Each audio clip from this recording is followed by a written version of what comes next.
Pero bien, guardemos un poquitito, guarden el entusiasmo que tienen en relación a este casito clínico. Ya vamos a empezar con el tema y al final otra vez discutimos de nuevo el caso con lo que vayamos viendo.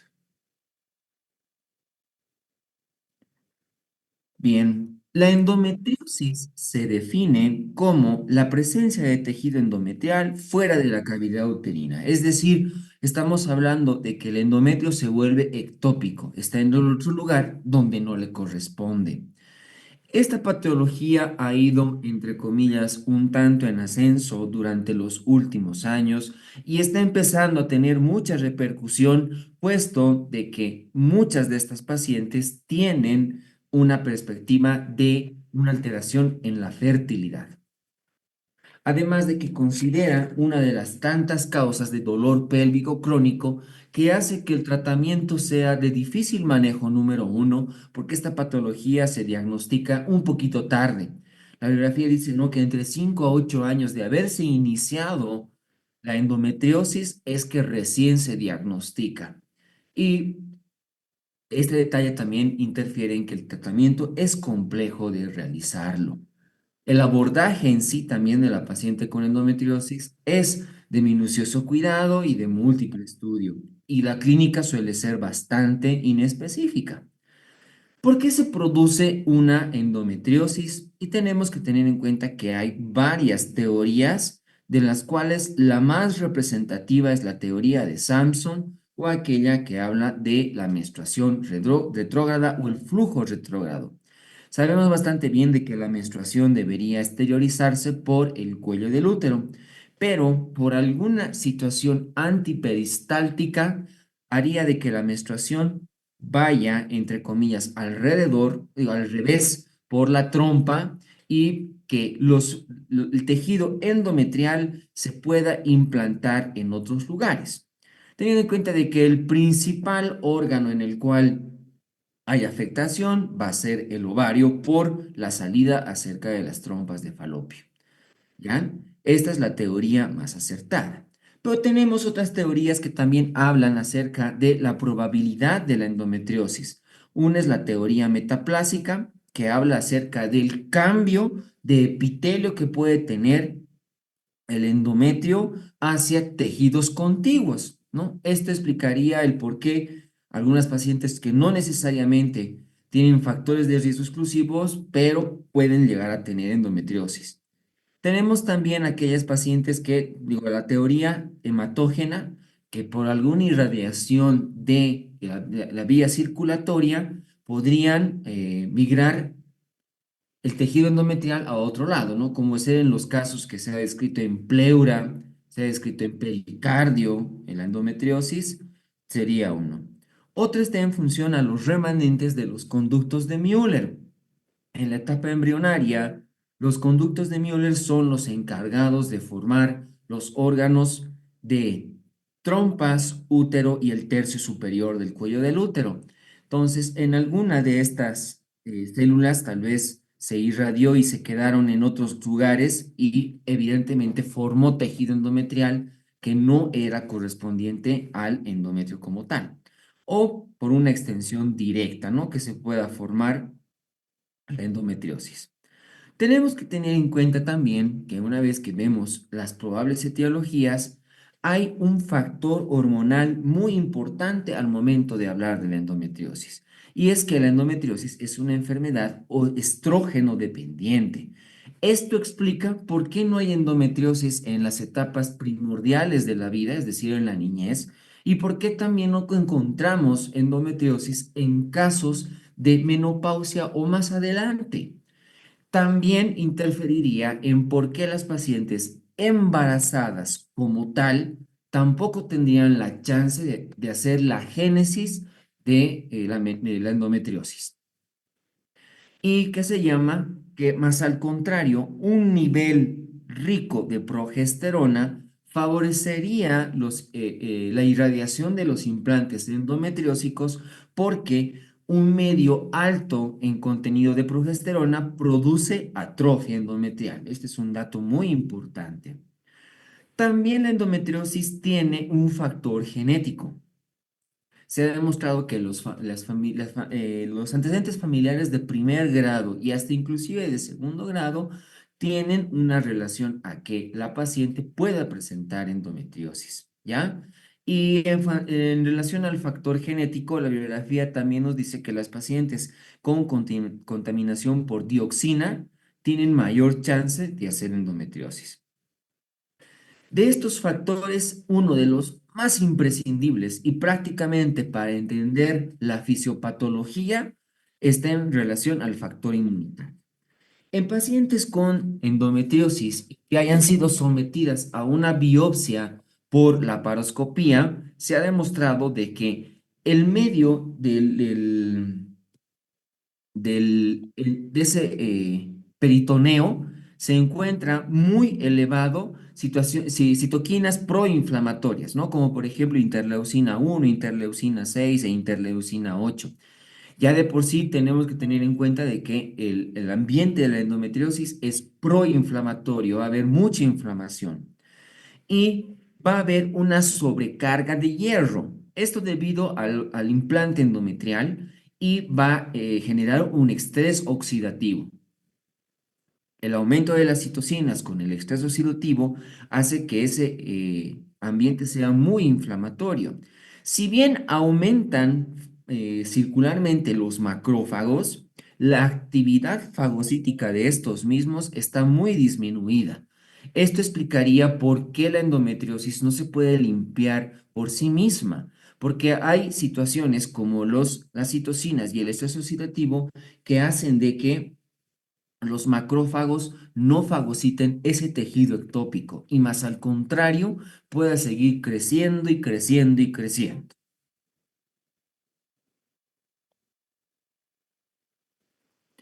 Hay factores de riesgo importantes para poder presentar endometriosis. La edad es uno que es prácticamente la edad reproductiva de la paciente. Es más frecuente en edades entre 25 hasta 35, si no me equivoco, hasta 32 años, dice la bibliografía, ¿ya?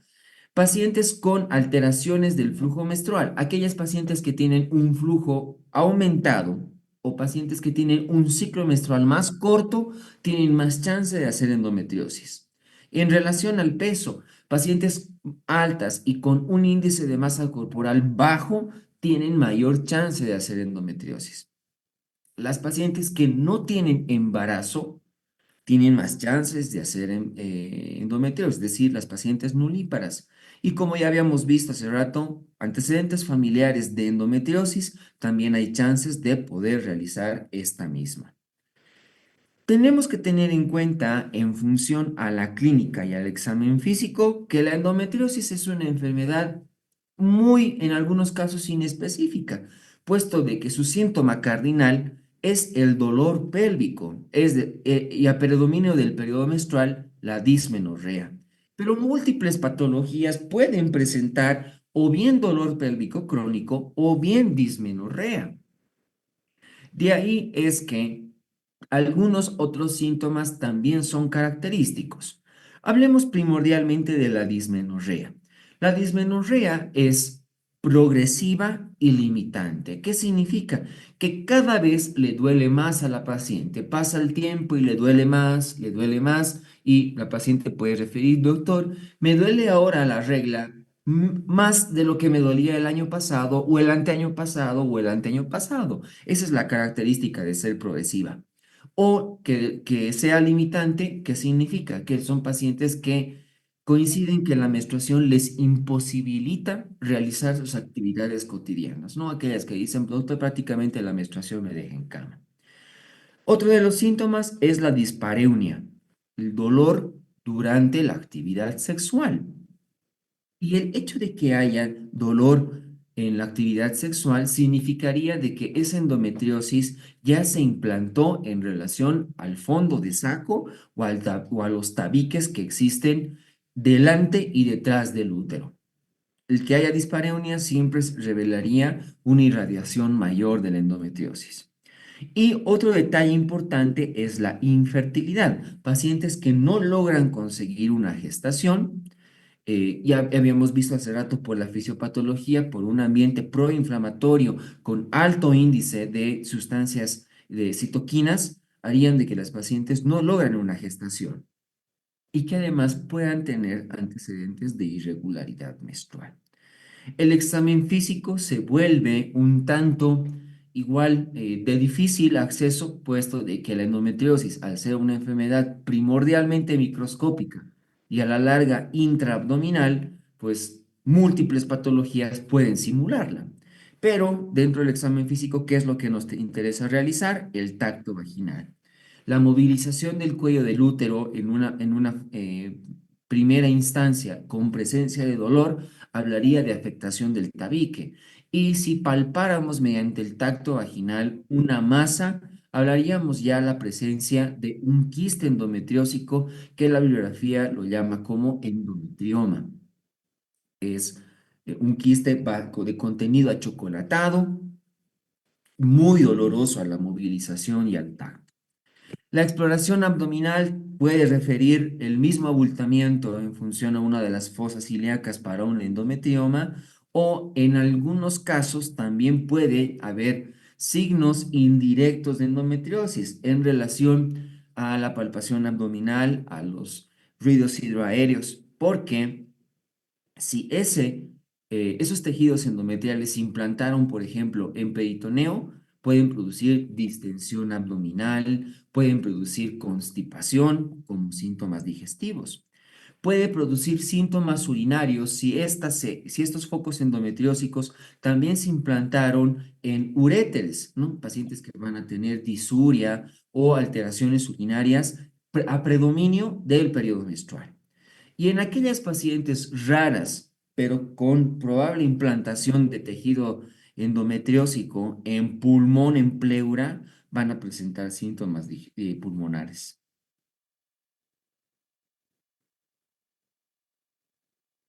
Por lo tanto, al momento de solicitar nuestras pruebas diagnósticas, tenemos que tener en cuenta los siguientes detalles.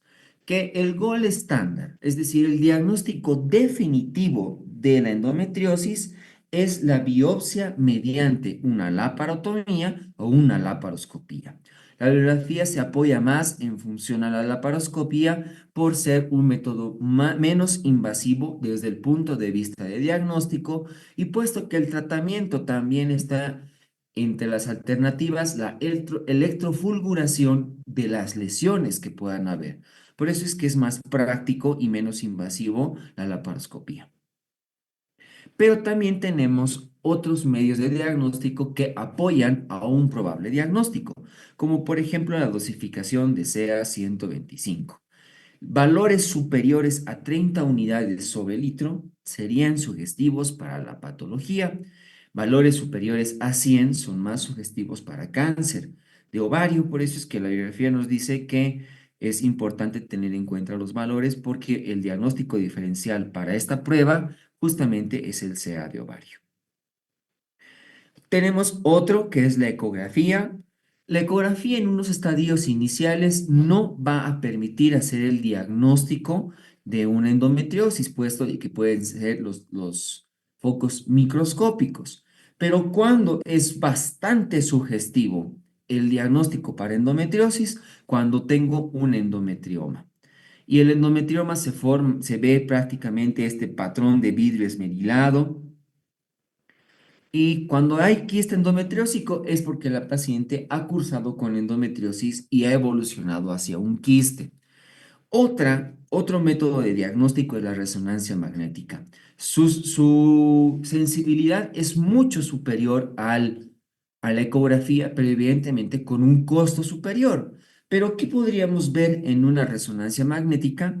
Ya focos endometriósicos profundos con la presencia de nódulos y tabiques. Esa es la gran ventaja de realizar una resonancia magnética.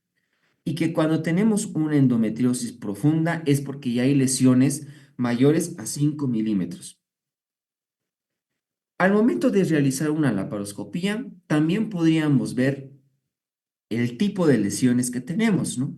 Como por ejemplo las lesiones rojas que son de inicial evolución. Por lo general, las lesiones rojas van a ocupar los ligamentos anchos y úteros sacros y la superficie del órgano que esté afectando. estos focos están bastante comprometidos de glándulas endometriales. Luego, conforme pasa el tiempo, van a pasar a lesiones negras. Es una lesión intermedia entre la lesión roja y la lesión blanca. Carece un poco menos de glándulas endometriales, pero está más infiltrado el parénquima. Mientras que en las lesiones blancas hay lesiones ya de fibrosis, defectos peritoneales con hemosiderina, aquí se encuentran inclusive las lesiones de café con leche, ¿no? Las lesiones blancas que ya no tienen tanto tejido endometrial, pero ya se ha formado una fibrosis muy importante.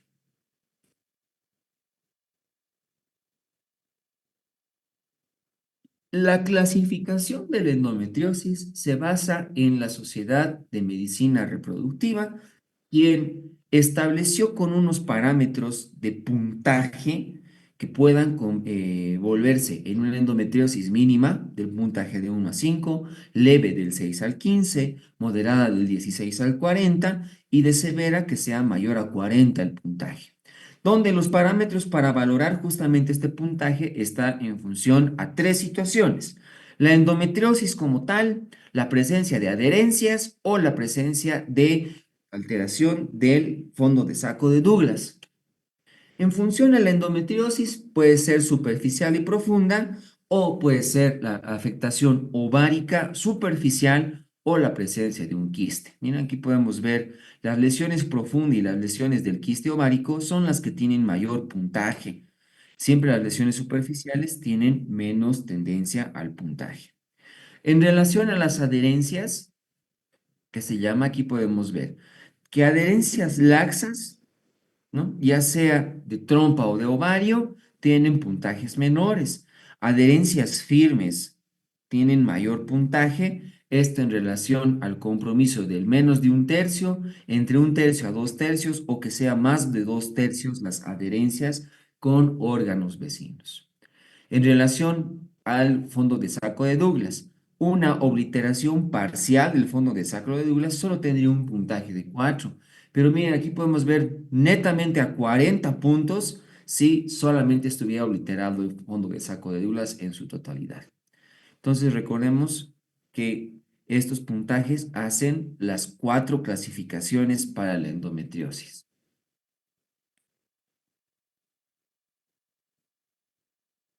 Por lo tanto, es importante tener en cuenta cómo vamos a hacer el tratamiento de una endometriosis. Y para la endometriosis tenemos dos alternativas: un tratamiento médico y un tratamiento quirúrgico. Teniendo en cuenta que el tratamiento quirúrgico logra una remisión más pronta y más exacta de los focos endometriósicos, incluido del quiste. Pero primero hablemos de los tratamientos médicos porque muchas de las veces la endometriosis no necesariamente presenta un endometrioma o adherencias muy importantes que sugieran el tratamiento quirúrgico. La primera línea de tratamiento está, que se llama en función a los anticonceptivos orales. Y tenemos los combinados, los estrógeno con progesterona. Siempre el anticonceptivo debe de tener progesterona, ¿ya? La ventaja del anticonceptivo es que disminuye el dolor, es decir, disminuye la signosintomatología, pero el hecho de que tal vez tenga el estrógeno no disminuye la magnitud de la lesión. Ese es tal vez la desventaja del anticonceptivo oral. Luego estamos con progestinas puras, porque ya habíamos visto de que produce atrofia endometrial. Esta sería su principal ventaja. Además de que los anticonceptivos por el estrógeno en pacientes que son perimenopáusicas, que tienen hipertensión arterial, dislipidemias, factores tromboembólicos, no podríamos utilizar, ¿no? Aquí se benefician. Dentro de las progestinas hay varias, ¿no? La medroxiprogesterona, la dihidrogesterona, el megestrol, la norepinefrina, el desogestrel, el dienogest, que es el que en la actualidad se utilizan bastante, el levonorgestrel, este es más utilizado en implantes o en DIUs intradérmicos, intrauterinos con este componente, el etronogestel o el gestrinoma. Este último, dice la bibliografía, tendría un ligero mecanismo de acción, al igual que los análogos de la GnRH, pero es de difícil uso. Entonces, esta es la gran ventaja en relación a los anticonceptivos, que sí puede utilizarse en pacientes con factores de riesgo. Otro medicamento que podemos utilizar son los análogos de la GnRH. Si bien el mecanismo de acción es inducir inmediatamente la elevación de gonadotrofinas, luego las suprime. Y al suprimir las gonadotrofinas, uno, ayudaría a que también disminuya el estrógeno circulante en los focos endometriósicos. Ayuda bastante bien, inclusive en pacientes que desean tener fertilidad, ¿ya? Para disminuir también el dolor y esos focos endometriósicos. La gran desventaja de utilizar análogos de la GnRH es que produce síntomas similares al climaterio, ¿no? La paciente va a presentar sofocos, va a presentar sequedad vaginal, puede presentar sueño por el día, insomnio por la noche. Por ese tal vez detalle es difícil utilizar los análogos del GnRH, pero funcionan bastante bien en aquellas pacientes que sí desean embarazo, ¿no? Otro medicamento utilizado es el danazol, ¿no? Que son los derivados de los andrógenos. Y también podemos utilizar analgésicos antiinflamatorios. Se ha demostrado que disminuye el dolor, pero no tendría una actividad importante sobre los focos endometriósicos. Desde el punto de vista quirúrgico, tenemos que tener en cuenta las siguientes perspectivas quirúrgicas. Número uno, la quistectomía de un quiste endometriósico. La gran ventaja de la quistectomía es que favorece el dolor y el retirar el quiste disminuye también que haya promulgación de los focos endometriósicos. Es una gran alternativa. Pero también tenemos el drenaje simple del quiste, que el drenaje tiene que acompañarse de electrofulguración y además de la utilización de análogos de la GnRH. El solo drenaje de por sí solito puede causar recidivas hasta inclusive en 3 meses. Y otro detalle quirúrgico es la electrofulguración de los focos endometriósicos, teniendo en cuenta de que este tipo de pacientes además tiene que tener un manejo multidisciplinario porque habría que hacer dieta, hay que hacer tratamiento con anticonceptivos o progestinas o análogos de la GnRH a la par, habría que modificar su dieta, todos estos detalles. Y que en algunos casos muy severos y que la paciente además no desearía tener familia, la histerectomía también es una probabilidad terapéutica. De las menos usadas, pero siempre y cuando cumpla los requisitos. Ahora hablemos un poquitito de la adenomiosis. Si bien tiene una fisiopatología un poco diferente, pero al final de cuentas es la infiltración miometrial por tejido endometrial, es decir, como si fuera una endometriosis interna, ¿ya? Lo que puede producir la adenomiosis es un aumento del peristaltismo y una razón de hiperestrogenismo dentro de ese útero. Son pacientes que tienen mayor acentuación en función a los síntomas como dolor pélvico crónico y datos de infertilidad también, ¿no? Porque el aumento del peristaltismo haría de que no se pueda lograr una adecuada implantación. Pero los síntomas prácticamente siguen siendo los mismos en función al dolor pélvico crónico, pero lo que sí destacaría de diferencia en relación a la endometriosis es que estas pacientes tienen menometrorragia, que es menstruaciones abundantes, ¿ya?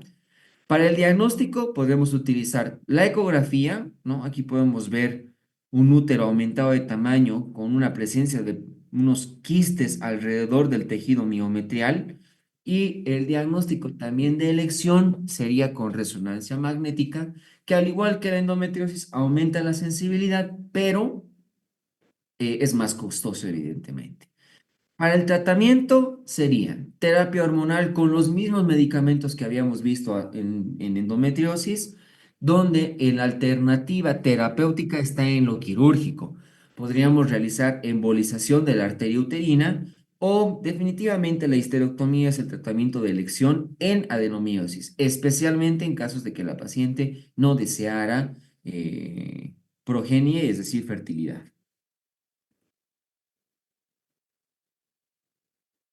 Bueno, doctores, aquí tenemos nuestro casito clínico. Ay, perdón, perdón, alguien tocó la pantalla.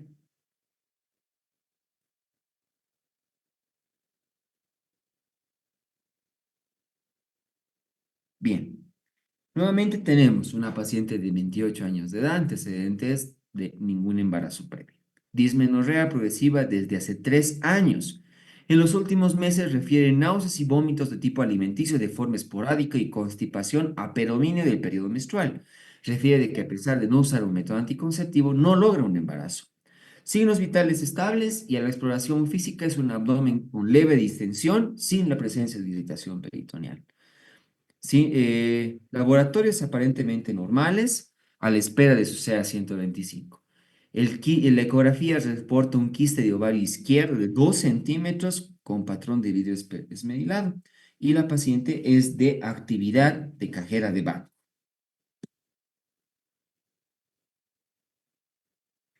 Doctora María, le pido por favor su preguntita, guárdemela para el final. Ahí vamos a hacer las consultitas. Me gustaría que hablemos acerca de este caso clínico. Que muchos están colocando que por el ecografía es un endometrioma, ¿no? Tiene el patrón para ser un endometrioma. ¿Qué más doctores logran determinar de este caso? Prácticamente la ecografía está dando el diagnóstico de esta patología, pero ¿qué más tienen? ¿Qué más logran notar? ¿Habrán factores de riesgo? ¿Sus síntomas serán sugerentes para esto?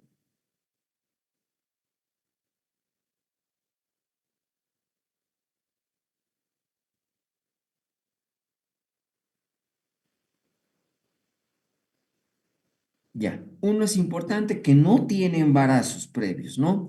Que a pesar de no usar un método anticonceptivo, pareciera de que hay un trastorno de fertilidad de base. ¿Algo más?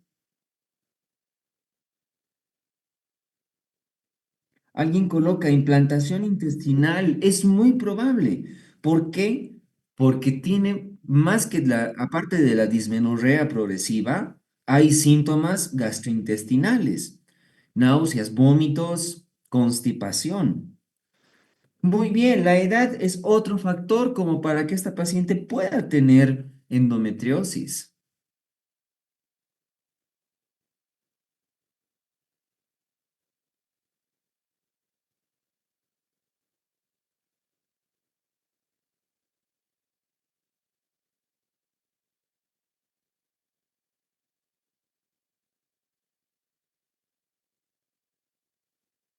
Bien, bien, doctores. Eso.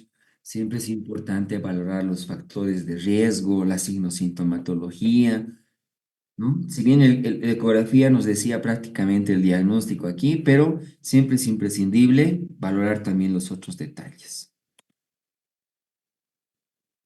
Bueno, doctores, comencemos con nuestras preguntitas, que se llama, ustedes son dueños del chat, así que ya conocen la hermenéutica. ¿Cuál de los siguientes es un síntoma característico de endometriosis? Amenorrea, diarrea, oliguria, dispareunia o leucorrea.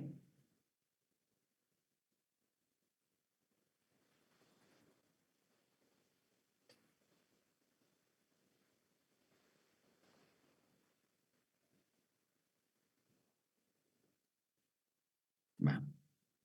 Dispareunia. La dispareunia, especialmente de tipo profunda, es uno de los síntomas más frecuentes y específicos en mujeres con endometriosis, debido a los implantes localizados en fondo de saco o ligamentos uterosacros.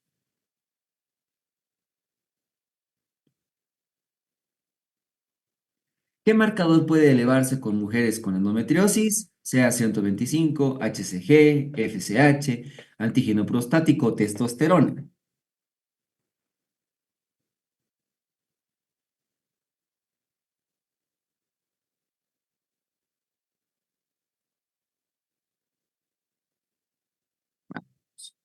ya no tiene mucho. CA 125.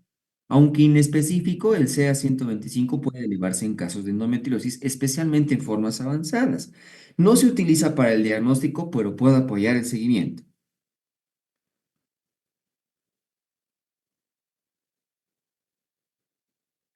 ¿Cuál es el método diagnóstico definitivo para la endometriosis? Ecografía transvaginal, resonancia magnética, histeroscopía, marcadores séricos o laparoscopía para biopsia.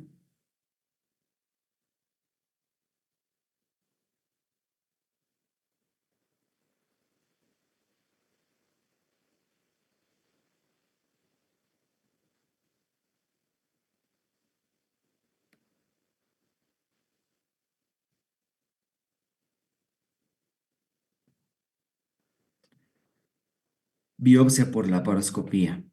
La laparoscopía permite visualización directa de los implantes endometriósicos y la toma de biopsia para confirmación histológica, siendo el método de diagnóstico de elección.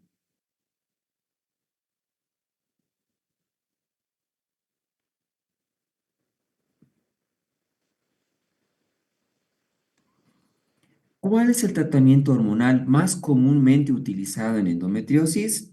Estrógenos, andrógenos, progesterona, antagonistas dopaminérgicos o corticoides.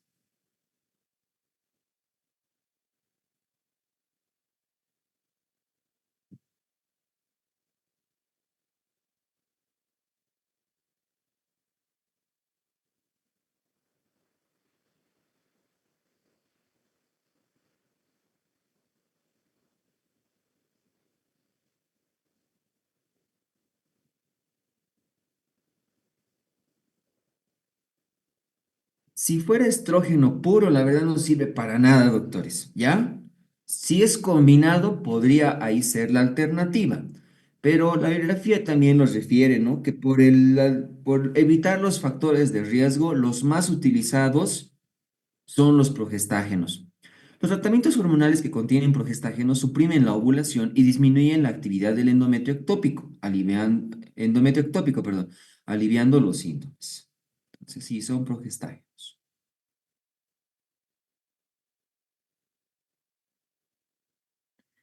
¿Cuál es el tratamiento definitivo de la adenomiosis en mujeres sin deseo reproductivo? Electrofulguración, ablación endometrial, histerectomía, biopsia por laparoscopía o la inserción de una T de cobre.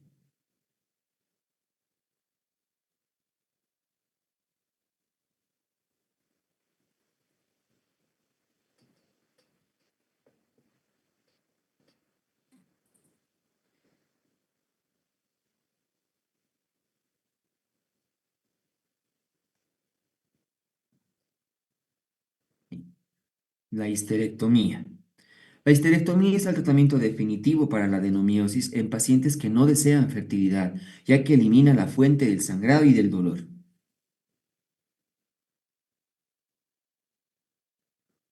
¿Qué hallazgo puede observarse en la ecografía de una paciente con adenomiosis? Útero hiperecogénico, miometrio con quistes anecoicos, útero pequeño y atrófico, cavidad endometrial distendida o endometrio adelgazado.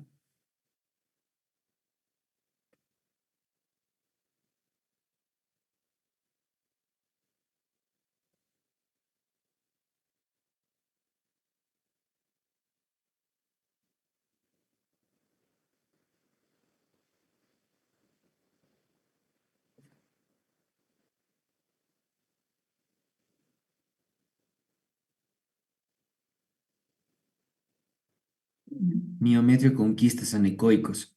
La adenomiosis puede mostrar pequeñas áreas anecoicas en el miometrio correspondiente a glándulas endometriales ectópicas. ¿Qué hormona está implicada en la patogenia de la endometriosis? Cortisol, progesterona, estrógenos, folículo estimulante o luteinizante.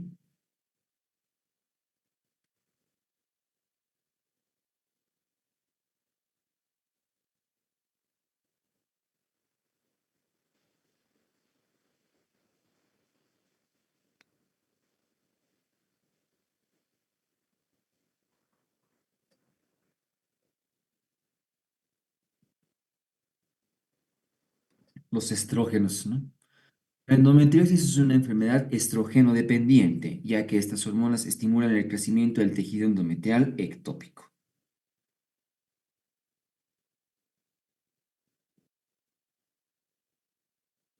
¿Cuál es el efecto de los anticonceptivos orales combinados en la endometriosis? Estimulan el crecimiento del tejido ectópico, reducen el riesgo de adenomiosis, disminuyen el dolor y el volumen menstrual, inducen menopausia precoz o aumentan los niveles de inhibina.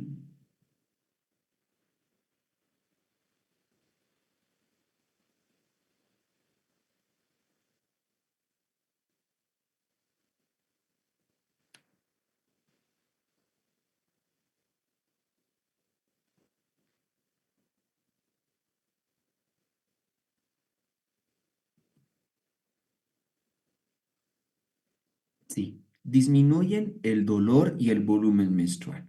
Los anticonceptivos orales suprimen la ovulación y reducen la exposición estrogénica, mejorando los síntomas de la endometriosis.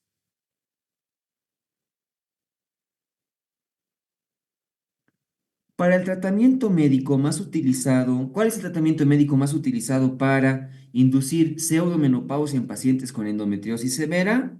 Danazol, anticonceptivos orales, bromocriptina, agonistas de la GnRH o progestágenos.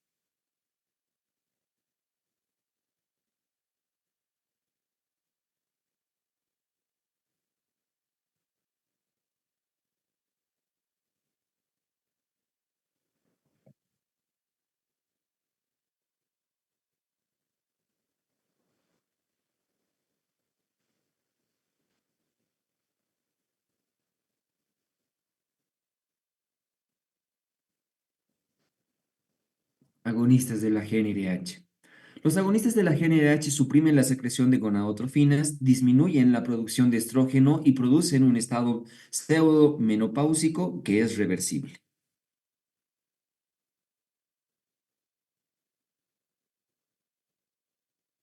¿Qué otro síntoma, además de dolor pélvico crónico, es común en mujeres con endometriosis?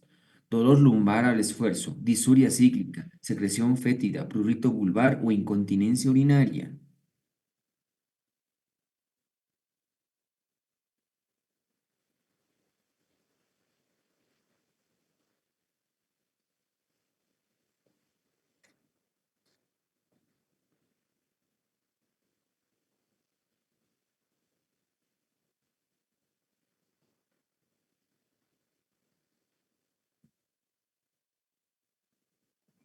Disuria cíclica.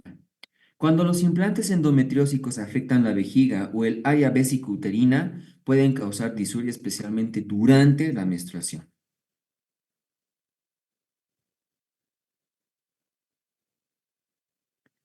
¿Cuál es el principal mecanismo fisiopatológico de la adenomiosis? Metaplasia del epitelio endometrial, migración linfática del tejido endometrial, invasión directa del endometrio al miometrio, alteración de los conductos de Müller o atrofia del endometrio basal.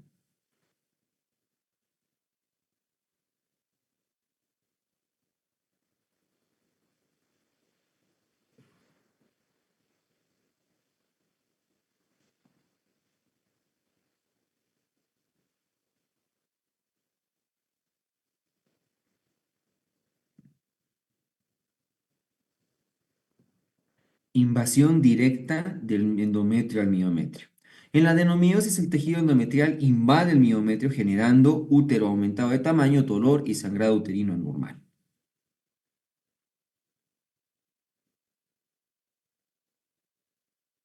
¿Qué factor se asocia con mayor riesgo de recurrencia de endometriosis?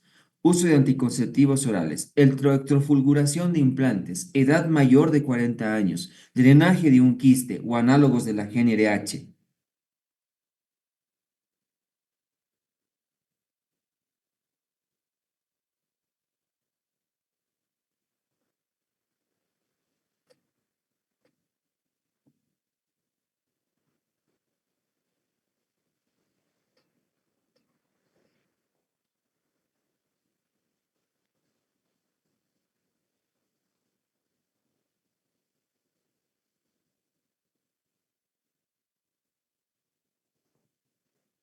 El solo drenaje del quiste.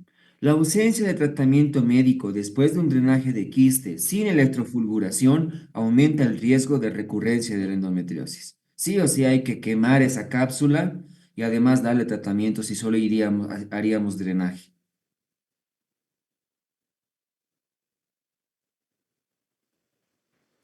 ¿Cuál de los siguientes hallazgos no se asocia típicamente a endometriosis?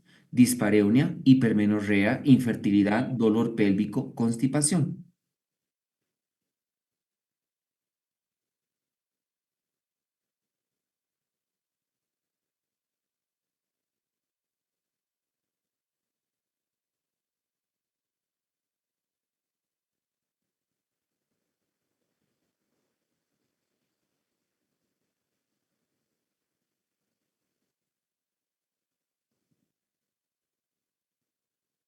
Sí, la hipermenorrea. La hipermenorrea es más característica de la adenomiosis. La endometriosis suele asociarse a dismenorrea, dispareunia e infertilidad. ¿Qué tipo de dismenorrea es característica de la endometriosis? Intermitente no relacionada al ciclo, leve y de corta duración, primaria sin causa orgánica, secundaria progresiva e incapacitante o relacionada a infecciones.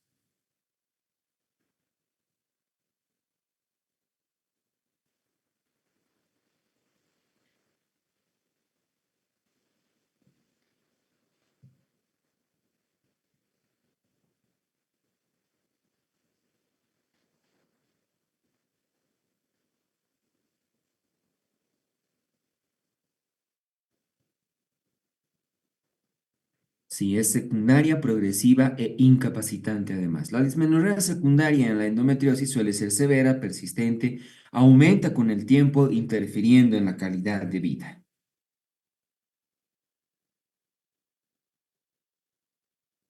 Una de las siguientes no forma parte de la inflamación en la fisiopatología de la endometriosis. Estrés oxidativo, sobrecarga de hierro, aumento de interleucinas, aumento de macrófagos o aumento de la capacidad fagocítica.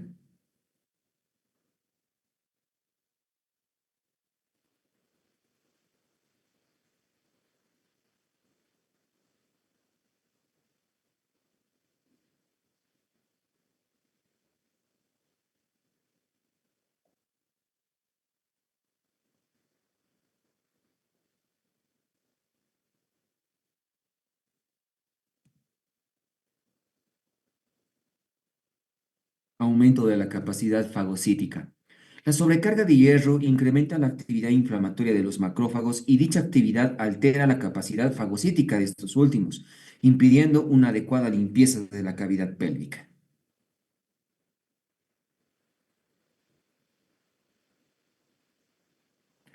Uno de los siguientes no es un factor de riesgo de la endometriosis. Obesidad, ciclo menstrual corto, multíparas, familiares con endometriosis o edad reproductiva.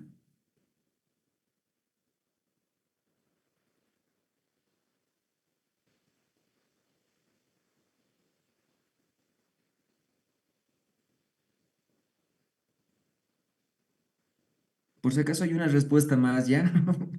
Aquí hay dos respuestas.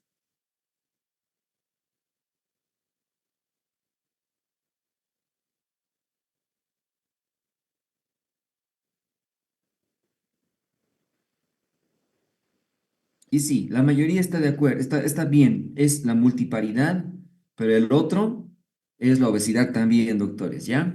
También se reporta mayor riesgo de endometriosis en mujeres altas con bajo índice de masa corporal. Ahí sé, está bien, doctores, también es la multiparidad acá.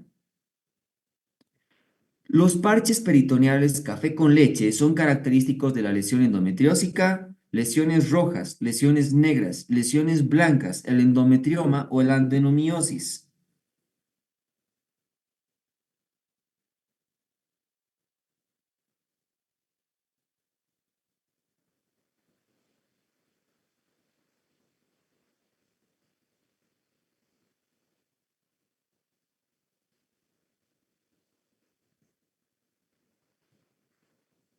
Lesiones blancas. Los parches peritoneales café con leche con pigmentos de hemosiderina son característicos de la lesión blanca de la endometriosis.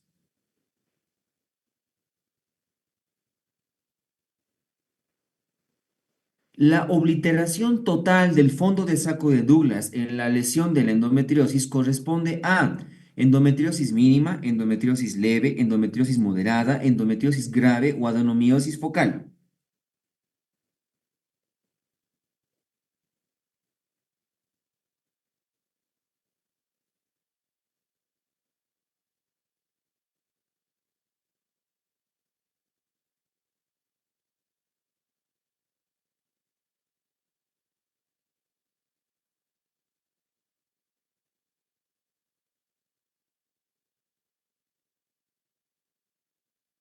Endometriosis severa. La obliteración parcial del fondo de saco de Douglas corresponde a una clasificación de 4, mientras que la obliteración total del corresponde a un puntaje de 40, considerando esta última sola como dato de endometriosis severa.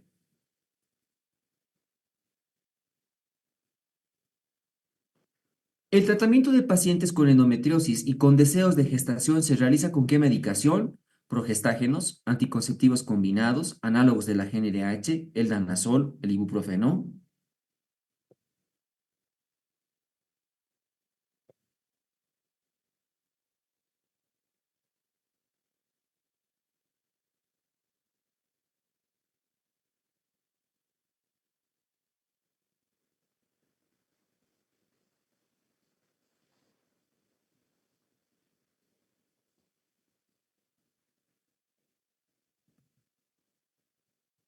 Sí, los análogos de la GnRH. En pacientes con infertilidad y endometriosis se ha demostrado mayor posibilidad de embarazos con análogos de la GnRH.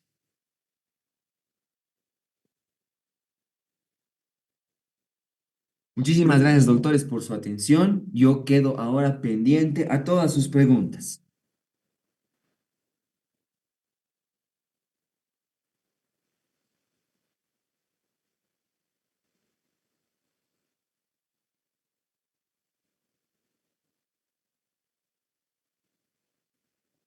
Antes que se vayan desconectando todos, que se llama, no se olviden, el sábado a las 9 de la mañana nos vemos para dos temas: miomatosis uterina y síndrome de ovario poliquístico. Aquí hay una pregunta. Doctor, ¿qué diferencia hay entre los quistes de endometriosis y quiste de ovario? Es que el quiste de ovario simple, lo más frecuentemente es que es por una falta de reabsorción del cuerpo lúteo, es decir, dentro de su componente está un líquido folicular. Mientras que en el quiste endometriósico, dentro hay un contenido achocolatado con alto potencial inflamatorio. Es un contenido así achocolatado cuando se lo ve en el procedimiento quirúrgico. Ecográficamente, el quiste endometriósico, patrón de vidrio esmerilado, mientras que el quiste simple es de contenido anicogénico. El endometrioma tubárico puede causar endosalpinx. Endometrioma es el quiste de ovario. Entonces, no puede haber, entre comillas, un endometrioma en la trompa. ¿Qué quiere decir en la trompa? ¿Qué puede haber? O bien el foco endometriósico o puede haber una adherencia. Entonces, puede causar hidrosalpinx, más que hidrosalpinx, obliteración de la trompa. Esa trompa se cierra totalmente. Vaya. Bueno, no tengo ningún problema, doctores. Mi número de todos modos está en los grupos de WhatsApp cuando les mando el enlace. Es el 706 57 245. Doctor, ¿por qué se produce infertilidad en la endometriosis? El ambiente se vuelve hostil para o bien los espermatozoides o para cualquier fecundación ante un ambiente proinflamatorio y lleno de citocinas, ¿no? Prácticamente aumentan las prostaglandinas y ese es un factor no propicio para un embarazo. La plataforma, sí, sí, yo hablo con la administración, pierdan cuidado. ¿Cuál es el rango de CA 125 para diferenciar endometriosis y cáncer de ovario? Bueno, su bibliografía dice 30. En algunas bibliografías inclusive encuentran con 25 para arriba, ¿ya? Pero está bien, dejémoslo en 30. De 30 a 70, ese parámetro sería sugerente como para endometriosis. Doctor, buenas noches. En una paciente que ya realizó tratamiento con anticonceptivos, pero el dolor sigue en sus reglas, ¿qué procede? ¿Seguir con anticonceptivos? Mucho habrá que ver cuál, ¿ya? Hoy en día, el tratamiento de anticonceptivos o de progestágeno solo que tiene mayor efectividad de tratamiento es el Dienogest. Qué sé yo, si estaba utilizando medroxiprogesterona, primero será cambiarle a Dienogest. No funciona el Dienogest, lo ideal es tratamiento quirúrgico. Doctor, buenas noches. ¿Puede presentarse una endometriosis sintomática? Sí. Inclusive en la bibliografía dice, dentro de algunas pacientes, aunque no son la mayoría, eso sí, son más pocas las que no tienen síntomas, se puede presentar con esta presentación, ¿no? Es más, algunas no tienen familia, es una infertilidad y ese es el único detalle por el cual se ha llegado al diagnóstico de endometriosis. Doctor, sobre las lesiones negras, ¿puede explicar por favor la última pregunta? La lesión roja es una lesión reciente. Ahí hay alto contenido de tejido endometrial. Está prácticamente fresca la lesión. La lesión negra es un intermedio entre la lesión roja y la lesión blanca. ¿Qué quiere decir? Pierde un tanto el tejido endometrial y a la par ya se va volviendo con depósitos de hemosiderina, pero no tan importantes como la lesión blanca. La lesión blanca sí es la que ya presenta defecto peritoneal y además con estas típicas lesiones como café con leche. Claro, claro, yo me comunico con la administración para el tema de los simulacros. Pierdan cuidado. Doctor, para que la ecografía sea más sensible, ¿en qué fase del ciclo menstrual se recomienda realizarlo? Si es desde el punto de vista de endometriosis, no va a haber diferencia del ciclo, porque el endometrioma no va a aumentar o disminuir su tamaño en relación a una fase estrogénica o a una fase lútea, ¿ya? Lo que sí es en relación a la fertilidad, es más sensible los primeros días de la regla. ¿Qué tipos de anticonceptivos se usan en endometriosis? Es mejor los que tengan Dienogest. Y dentro del estrógeno para anticonceptivos, el más utilizado es el etinilestradiol. Doctor, ¿por qué las pacientes que buscan fertilidad endometriosis se hace con halagos de la GnRH si esta ocasiona síntomas de climaterio? ¿No sería contraproducente? Buena pregunta, doctor. Ahí dentro de su bibliografía sí me parece óptimo porque es lo que en realidad se utiliza es el efecto flare-up de los análogos de la GnRH. Induce a que antes de hacer una supresión de las gonadotrofinas, primero hace un pico de LH, es decir, induce la ovulación, para luego hacer una supresión de las mismas. Entonces, esto simularía de que hago que haya una buena calidad de ovulación a pesar del ambiente hostil y que después el que me sostenga una cantidad baja de gonadotrofinas haría que ahí yo aumente el progestágeno, tal vez como para fertilidad. Ah, ya, súper. Acabo de responder por segunda oportunidad la preguntita. ¿Por qué se usan anticonceptivos combinados si la patogenia está inducida por estrógenos? Gracias. Bueno, la alternativa es en función a que el estrógeno conjugado con el progestágeno es equilibrado. Si yo utilizaría solo progestágeno, tal cual como lo dice su bibliografía, tengo más chances de síntomas de hirsutismo, ¿no? Acné, ligero aumento de peso, acné. Para eso sirve el combinado del estrógeno, para que no haya esto simplemente. Doctor, en el tratamiento de endometriosis con anticonceptivos orales, ¿por cuántos meses se realiza? La tendencia es utilizar más de 3 meses, donde el efecto más beneficioso de un anticonceptivo siempre está entre el cuarto a quinto mes de tratamiento. Doctor, ¿podría volver a explicar lo del hierro? Bueno, la sobrecarga de hierro, si bien no dice mucho la bibliografía sobre este detalle, es por los depósitos hemosiderínicos que se ven en las lesiones. Se sobrecarga el hierro y esto produce estrés oxidativo, que aumenta el ambiente proinflamatorio de la endometriosis. Doctor, ¿por qué se dan análogos de la GnRH que estimulan el eje y por ende la producción de estrógenos? ¿Es porque luego se realiza el feedback negativo? Bueno, la idea es suprimir las gonadotrofinas para que supriman el estrógeno. Es lo que queremos. Entonces, por eso se utilizan análogos de la GnRH. Doctor, el sábado, ¿qué temas llevamos? Miomatosis uterina, que creo que hoy día ya les han mandado parte de material, y síndrome de ovario poliquístico. No se olviden a las 9 de la mañana, solo por este sábado. Doctor, ¿sería más sensible la ecografía con preparación intestinal? Si fuera abdominal, la vía de la ecografía, sí, pero si es ginecológica transvaginal, la verdad no interfiere el contenido intestinal mucho.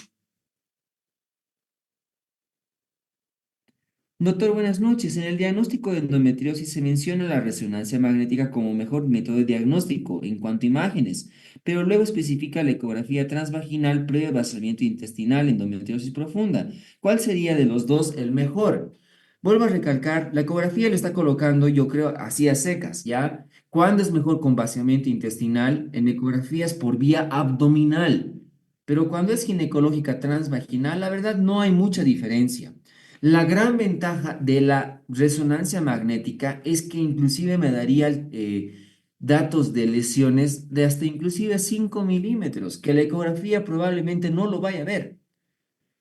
Fondos de saco de Douglas, tabique recto vaginal, lesiones peritoneales, probabilidad de lesiones de uretra, la ecografía no me la va a dar.